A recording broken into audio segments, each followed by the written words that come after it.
Hallo und herzlich willkommen zu einer neuen Folge CoCo-Cooking Connects. Heute treffen Nuria und Apollinariia aufeinander. Apollinariia lebt jetzt seit 1,5 Jahren in Deutschland und ist vorher in der Ukraine aufgewachsen. Nuria ist in Deutschland geboren und lebte aber in ihrer Kindheit und Jugend in der Schweiz und in Dubai. Und die beiden unterhalten sich heute über das Thema, wie es ist, fern von daheim zu sein, aber trotzdem durch das Kochen ein Gefühl von zu Hause zu bekommen. Ich bin gespannt, wie es jetzt gleich wird, und wir werden diesen Podcast auf Englisch aufnehmen, da Apollinariia sich in dieser Sprache wohler fühlt. Okay, dann wünsche ich viel Spaß und los geht's! Hallo und herzlich willkommen bei CoCo-Cooking Connects, dem Podcast, der Menschen aus Kiel an einen gemeinsamen Tisch bringt. Ich bin Patti und ich bin Ann-Christine. Gemeinsam begleiten wir euch durch spannende Kochgeschichten, inspirierende Begegnungen und persönliche Gespräche. Bei CoCo kochen 2 Menschen ein typisches Gericht ihrer Heimat, jeweils eine Person mit und eine ohne Flucht- oder Migrationserfahrung. Diese Cooking Couples sprechen hier im Podcast über ihr Leben, ihre Kultur und ihre Erfahrungen. Dazu gibt es in jeder Folge ein Oberthema. Es geht ums Essen und ums Kennenlernen, Vorurteile abbauen und echte Begegnungen schaffen.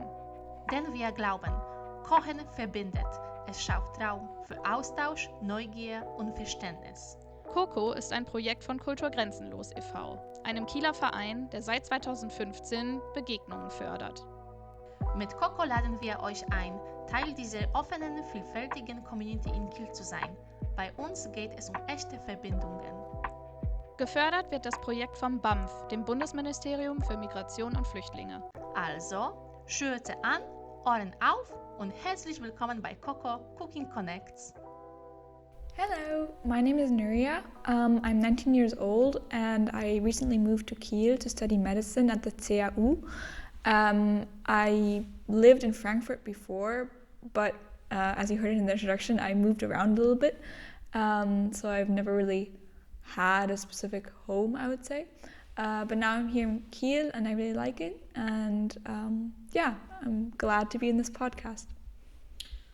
Hello everyone, my name is Apollinariia. I come here from Ukraine. I'm an Ukrainian student. Here in Kiel I study economics. In Kiel I come in autumn 2024 and I'm still here and I really like the city. Yeah. So in January we had our cooking event with CoCo Connects, and the theme was a taste of home abroad. I thought it was a really lovely experience because I've never really cooked for so many people, and at first I was a bit stressed with everyone talking to me and asking what they can do, but in the end I really liked it, and it was lovely to share a piece of home with so many people, and to have the feedback that they really liked it was also really heartwarming. I'm glad to have had the opportunity to take part in the cooking event and to be in this podcast right now. Yeah. In this case, I want to say that I'm absolutely agree with Nuria. I knew about this event from the Sonyashni Kiel. This is an organization of Ukrainians. Yeah, and then I came in this event. I enjoy the time that I spent in this event. So, yeah. So we have preparing little questions in this cutie thing, and let's start from this one. And the first question is simple food or fancy food? What do you think about it? I think it depends on my mood. Sometimes when I'm really stressed and I just want to lie down and not do anything, I go for simple foods. Mostly when I'm alone as well, but when I cook with family or friends, then I think more fancy food. But also I really like sometimes when I'm alone and had a nice day to cook a fancy food and have a nice evening with candles and maybe put a movie on or something. Then I really like fancy food as well. For me, fancy food, it is some sweet, I don't know, fancy food, it is synonym for sweet food for me, okay. Especially. And I like sweet food. And when I came in new restaurant or even new place, in first time. Always I try cookies or cakes or something sweet because it's show me the rating of restaurant for myself, just for myself. So yeah, but when at home and I alone and I have no guests, for example, of course, simple food is better. Yeah. Well, that's really interesting. For me, fancy food is always like a big meal with like more savory, but that's so interesting that it's sweet for you. I really like the combination of, like, for me, a fancy food is combination of sweet and savory. So, for example, I really like caramelized nuts with like salad or something. Yeah, for me, that's sort of fancy food. Fancy food. Salt caramel is that one that I really like. Yeah. Yeah. Cherry. That's, yeah.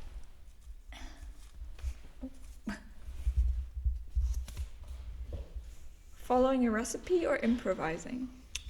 Improvising is always better, but from the beginning, when I cook something, I try to make it with recipe, but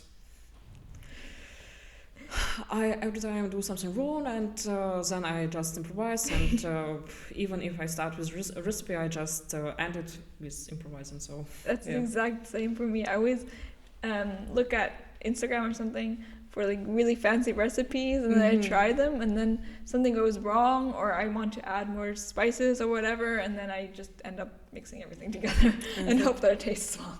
Yeah. For example, when I can't find necessary ingredient, I just improvise in this. Yeah, so I don't think that it is good or bad. It is but how I think it is. For me, at least, sometimes something really creative or even better comes out of it. And then I actually adopt what I improvised to make the recipe next time, which is like, for me, it's like a creative time to just experiment, and I really like that. But I think it also depends, because for cooking, I think you can do more improvisation. For baking, like sweet stuff, I don't know. For baking, yeah. And you need to I really, agree. otherwise the cake just explodes or whatever. For example, when you cook the bread. So another question.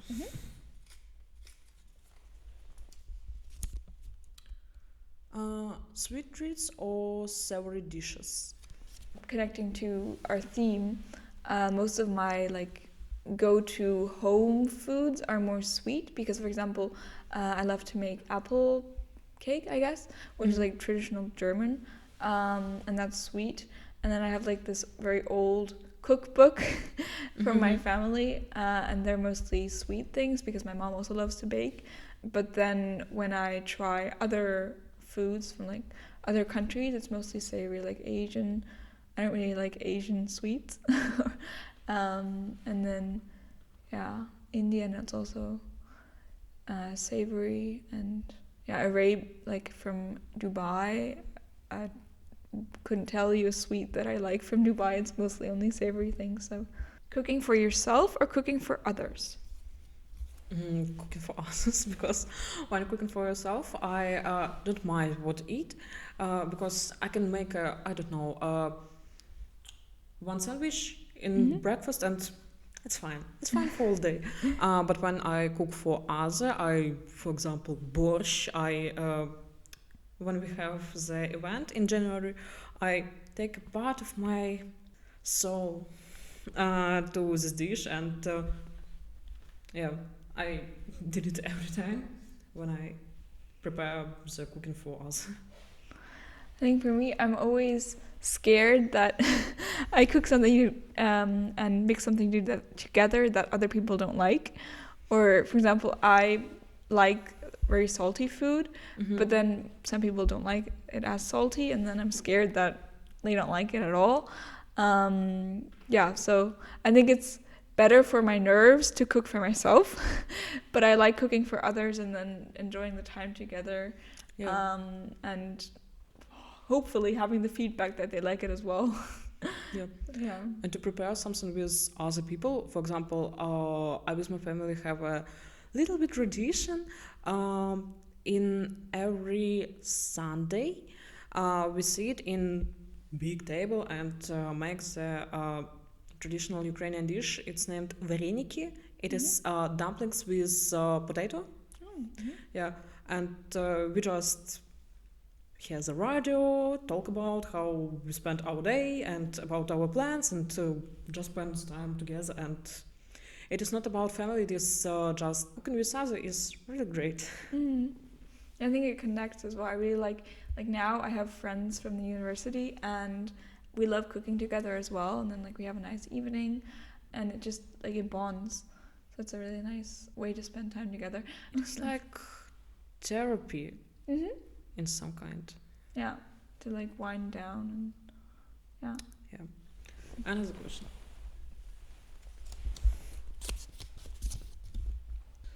Homemade food or street food? I think for me, because I'm vegan, it's always easier to make food for myself because I can control what's in it.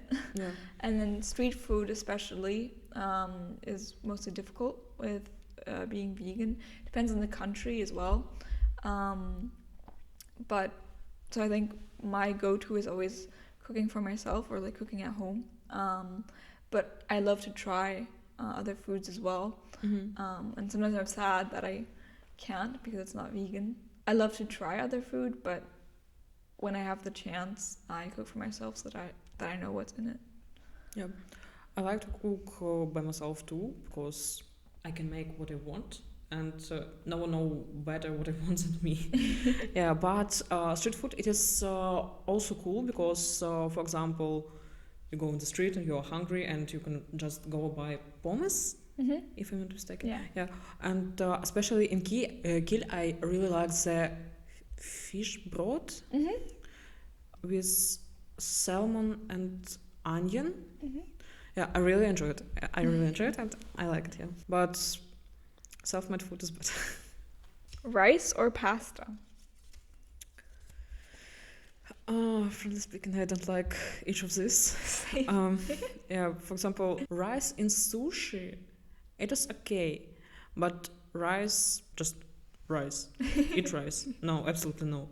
And pasta. For me, pasta is like a food that I like, but not all the time. Like it depends. Like I said, for me, everything depends on my mood. Like the Elbe-Macaron is like my favorite way to eat pasta. I don't like pasta with like tomatoes or something like that. Frankly speaking, I really like the taste of your pasta with applesauce. Yeah. Yeah, I like it. But the structure. But is it because it's like soft or? I don't know. I just don't like spaghetti. Something like this. Dumplings I don't like to eat too. So. Okay. Wow. Yeah. Interesting. Yeah. So. Next question. Snacks from childhood or treats discovered abroad? I think my taste really changed. Like I said, I'm vegan for 3 years, or I think through that, what I eat changed a lot. So I don't really eat a lot of what I ate as a child. Like as a child, I used to eat like pastry with meat inside, or hummus or pizza or whatever, and of course I like those foods sometimes as well, but now, especially because I lived in Dubai, I love Mediterranean style foods. My favorite ingredient, I guess, is dates, but I don't know. Yeah, I think mostly food that I had from abroad. What is your favorite dish from Dubai? That's difficult. I really like falafel with like hummus. I tried. Yeah, and I love chickpeas as well. And like I said, dates. But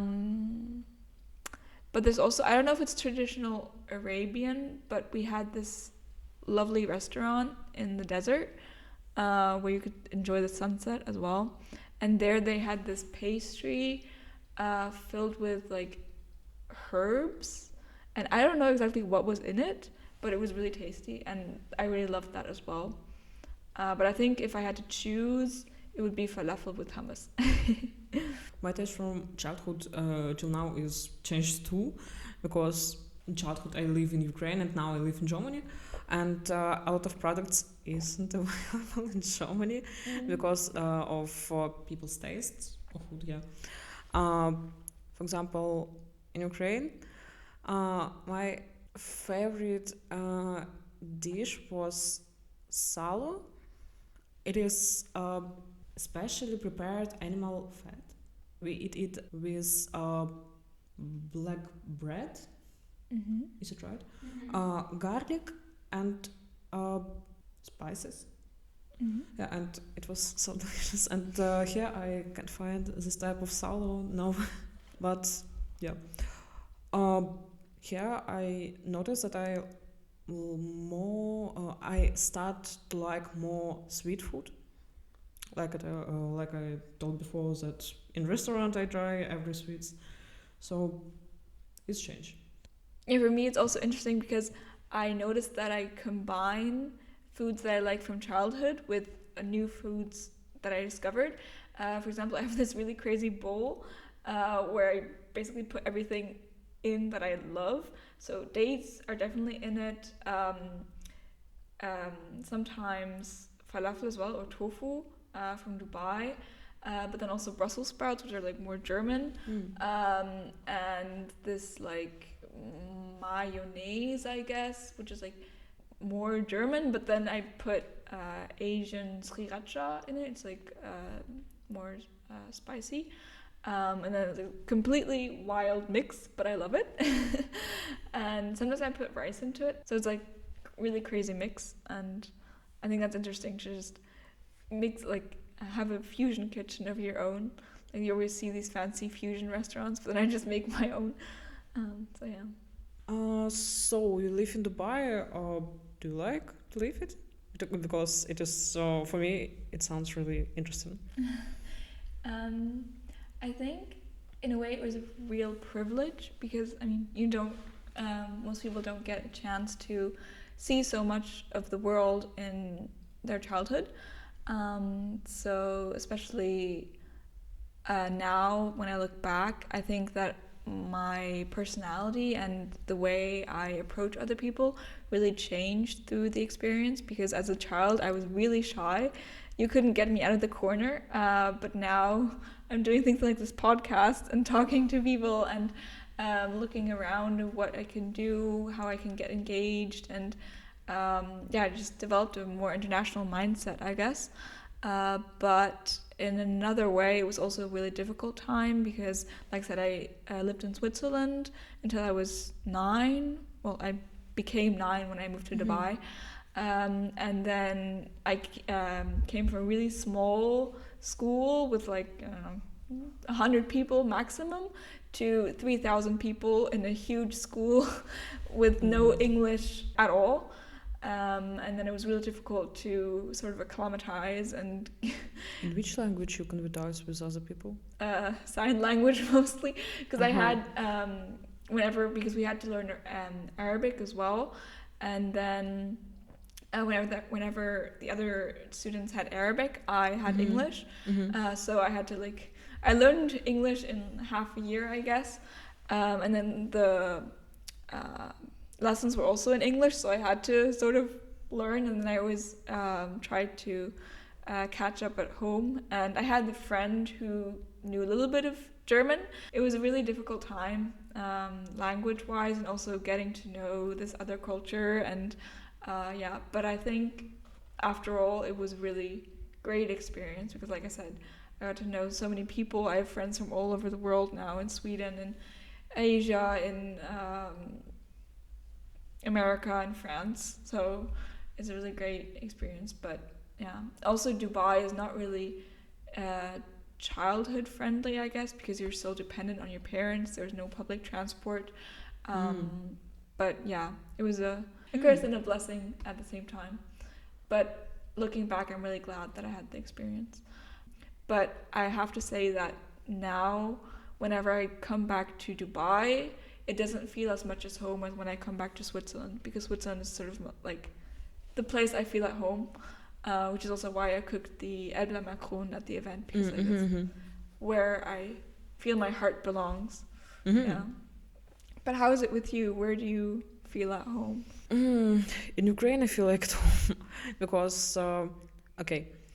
for me, home is where is the people who love you, who need you, and this is a place where you feel comfortable and safe. When after Ukraine I come here, I feel not so good. I miss my family so much because it was my first experience to change the country. And German it was my first country instead of Ukraine where I was. Yes, that my knowledge in English helped me so much because I don't know how other people, other Ukrainians can go to German without learning English or even German, because I don't know, I can't do this. And I think if I would in their place, I would be so scary about it. So English helped me a lot, and now I start to learn German. I learned German 3 months. Yeah, maybe my level is A2, maybe. Oh wow, but that's really great for 2 months. Yeah, but I think Ukraine is my home. Yeah, for me the definition of home is also where my family is, but then at the same time I really need a specific environment, I guess. I love nature, and so I made like a checklist in my mind when I think about what home feels or means to me, and the place has to have mountains. I have to have mountains to hike in, and I have to have a body of water. Like, it doesn't matter whether it's an ocean like here in Kiel or lake or whatever, it just has to have a little bit of water. And then also forests, because whenever I don't know what to do anymore and I'm really stressed, I just go into the forest and listen to the birds and look at the trees, and I think that's really calming. But I also see your point with family and friends. Environment have a big mention too, because for example, when I live in Ukraine, my village was in the cliff. Oh, wow. Near the sea. In Ukraine, we named this Don't Sea. This is a little sea. We call this Liman. And this Liman goes to the Black Sea. This is just a part of it. Yeah, and there was always this sea, salty wind, and a lot of fields. Like wheat field. And and I feel really free in my village, and I really like it. But here is C2. C2, and frankly speaking, I always want to live in northern countries like Norway or northern Germany, and so I'm here. Maybe Switzerland. Yeah, I like this type of country. Yeah, Switzerland is, like I said, it's my home. Yeah, and also in Switzerland we lived by the foot of a mountain. So always I had to, I went to school in the village next to our village, and I had to always go down the mountain to go to school and go back up the mountain after school. So I think that's also why I love mountains and why I love to hike. And I love going up that, like, really to the top of the mountain that we lived at the bottom of. So yeah. Most part of my life I live near the seaside, near the riverside, something like this. But in my childhood I live about 3 years in Crimea. And I really like mountains. It is so beautiful. I with my family hiking in the highest mountain in Crimea. It's named Ipetri. And I really like the view and this feeling when you reach the peak. It was really good. Yeah. Which taste or smell gives you a feeling of being at home? For me the special taste of home is the rose jam. My grandparents have a little rose garden with tea roses and with other type of roses, and they really like it and take care of it. And every summer or in the end of spring, my grandma makes rose jam, and she have a little ritual in this. She collects the peels, rose peels, in 5 p.m. in the morning, early morning, and she tell nobody can go in the kitchen when I make this because it is mine time. It is nobody allowed in kitchen when I am here. And yeah, this is her personal recipe, and this is a taste of home for me. I think when I listened to you, I thought about what feels like which taste feels most like home to me. I think when I think about Christmas time, for some reason I connect Christmas a lot with home, because in Switzerland it's like cold and dark and you're at home all the time. Mm-hmm. And there we always made Christmas cookies with this lemon icing. And I remember as a child I would only eat the icing and my mom got really mad because she thought I had too much sugar. Mm-hmm. And then she would tell me not to eat as much icing, but I didn't care. I just kept on eating. So yeah, I don't know how much sugar I ate there, but that's the taste that I really connect to home. But then also a smell, which I thought of, is I love to ski as well, and we always go to the same place to ski. And there they have this specific shampoo, mm-hmm. and that shampoo smells like lavender and herbs. I couldn't tell you exactly what is in it, but I love that smell, and it always connects sort of my soul to the feeling of skiing and being out in the fresh air and the snow. And yeah, I really love that smell as well. Yeah, and then I guess, which is also why I cooked the Elbler I really connect that smell to hiking, because usually when we hike, we would go to a like small, not a farm I guess, but like the huts that they have in the mountains in Switzerland, and they always serve something with cheese. So before I was vegan, we would always eat the Edler with real cheese, which is why I'm glad that I can veganize it and eat it with vegan cheese and tofu.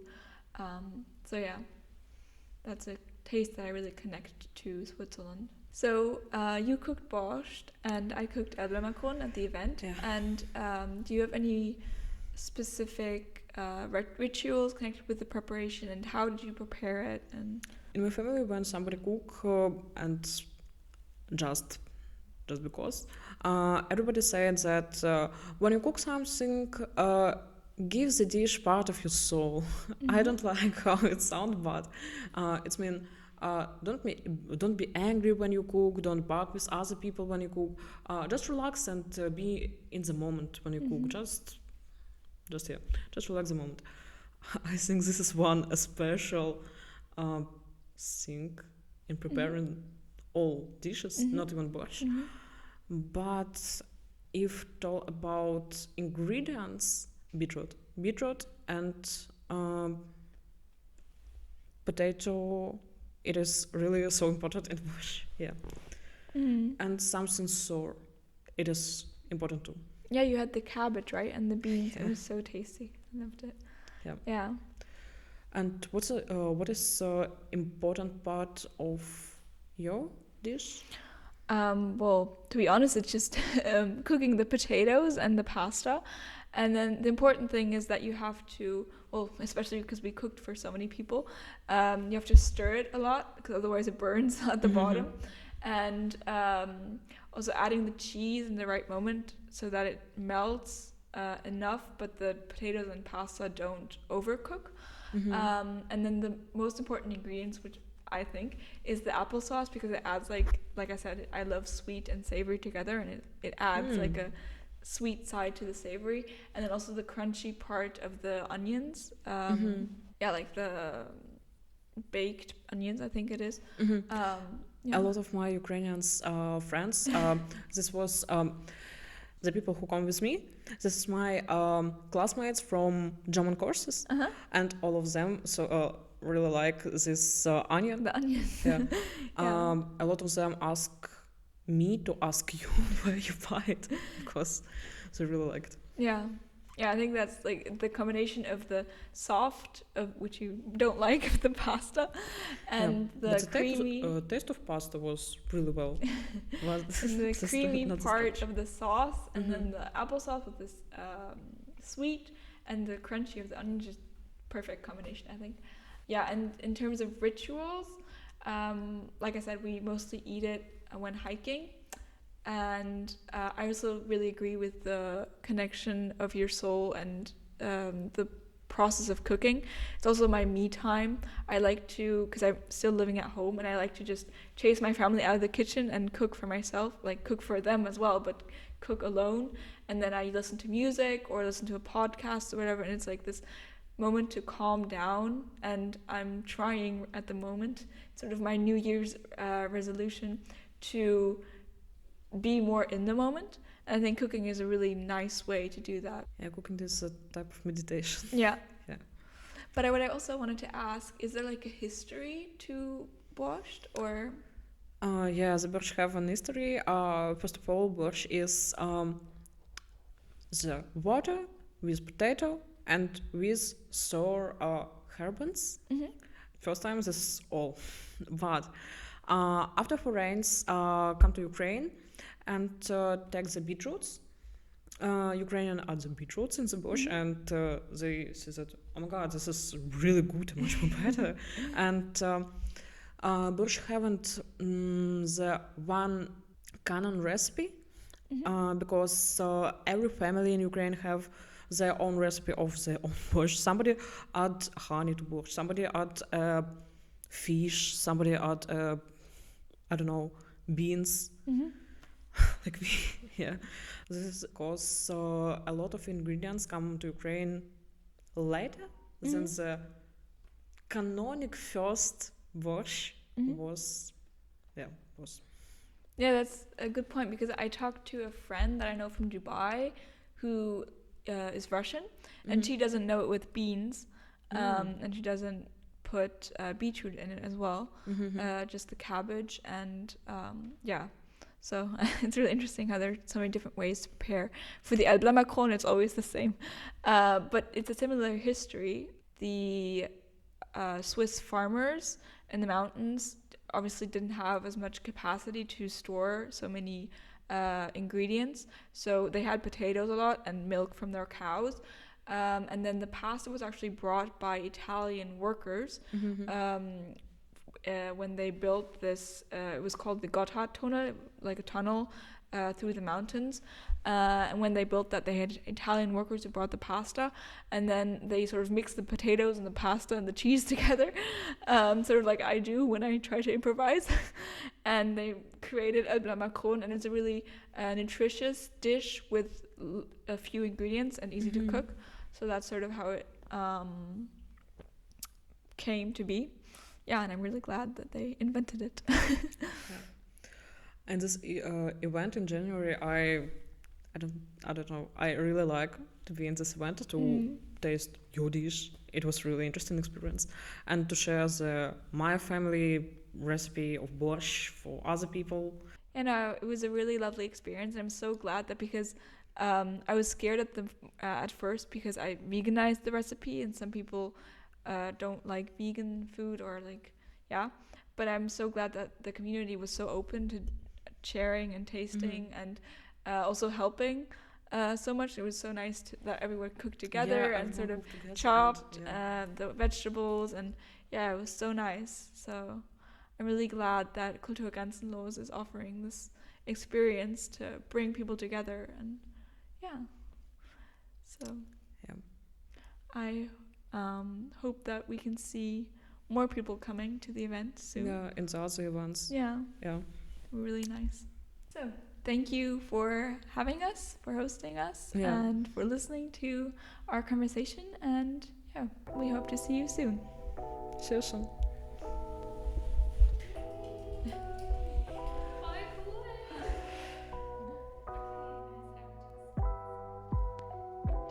eine neue Folge von CoCo-Cooking Connects.